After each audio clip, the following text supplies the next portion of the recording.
हेर्दै जानु ढिँडो ढिँडो पकाउने भन्नुहुन्थ्यो के राख्नु भयो भन्नुहोस् त अब त्यो चाहिँ के राख्नु भयो त्यही हेर्नु न आफै भन्नु कोदो र मकै मिसेको पिठो भन्नु न होइन भन्नुहोस् त पिठो के को पिठो राख्नु भयो कोदो र मकै कालो चाहिँ कोदो सुरुमा के राख्नु भयो कोदो पानी उमालेको पानी उमाल्ने अनि त्यसपछि पिठो हालेर उमालेपछि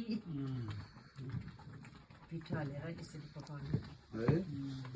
धेरै एउटा डल्ला पर्दैन पर्दैन यसरी चलाउनुपर्छ पावर चाहिन्छ पावर अनि यसरी चलाउँदाखेरि कमाउँदाखेरि दुःख हुन्छ भन्थे हातमा मलाई चाहिँ यो ढिँडो पकाउँदाखेरि पहिले चिसो पानीमा चाहिँ राखिदियो भने सबै चाहिँ बनाइराखेको मान्छे गुल्छ दुधले बनाउँछ मिठो हुँदैन ए मिठो हुँदैन ए तातो पानीमै गर्नु होटलहरूमा त्यहीबाट चाहिँ यो गर्छ यो चाहिँ होमस्टेमा भएको भएर चाहिँ मिठो बनाएर खुवाउनलाई चाहिँ तातो पानीमा गाउँघरमा आफूले पकाएर खाए जस्तै गरी गर्नु खोज्यो यो भयो कि त्यति this is Guru kitchen Pirlo गएर त्यो होटेल त गरेपछि त्यो जहाँ डल्लो तातो तातो लेप्छ त्यस्तो हो नि त अहिले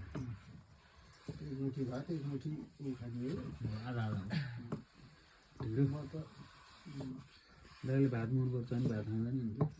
ढिँडोको बानी नै छैन त त्यही दिन भात खाँदै हुन्छ होइन खाने पानी पकाउँछ चाख्नुपर्छ कतै यस्तो भात त सधैँ खाइयो खाने भनेर खानुपर्छ एक कटोरा ढिँडो खाएपछि दिनभरि के खानुपर्छ पर्दैन हजुर पर्दैन पर्दैन खान जान्न पर्यो त्यही उयो गरेर आएको अड्किन्छ ट्याक्क अडिलो हुन्छ है यो एकदम अडिलो हुन्छ हो त्यो तपाईँले कति खानुहुन्छ खान्छ नि हामीले एक थाल एक थाल हेर्नु न कति बलियो जस्तो हुन्छ फेरि तपाईँ चलाउँदै सधैँ खानुहुन्छ कि कहिले काहीँ पहिला त सधैँ खान्थ्यो आजभोलि भाततिर बाततिर गयो भात मिठो हुनु थाल्यो पहिला त्यसरी मकै कोदो मिसाउनुहुन्थेन होला नि यो ढिँडो आजभोलि पाउनको लागि बनाउनको लागि पाहुनाले खोज्छ हजुर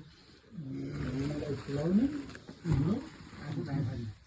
यस्तो तयारी जमाना फेरि हो पहिला पाहुनालाई चामल खुवाउने रोटी यो मकै कोदो यहीँको हो कि बाहिरबाट लिएर आउनु भयो यहाँकै हो यहीँकै हो हजुर उब्जनी राम्रै छ यस्तै खायो भने अनि तपाईँले चाहिँ भात खानुहुन्छ अनि त्यो चामल चाहिँ यहीँको हो कि धान कहाँको यहाँको ए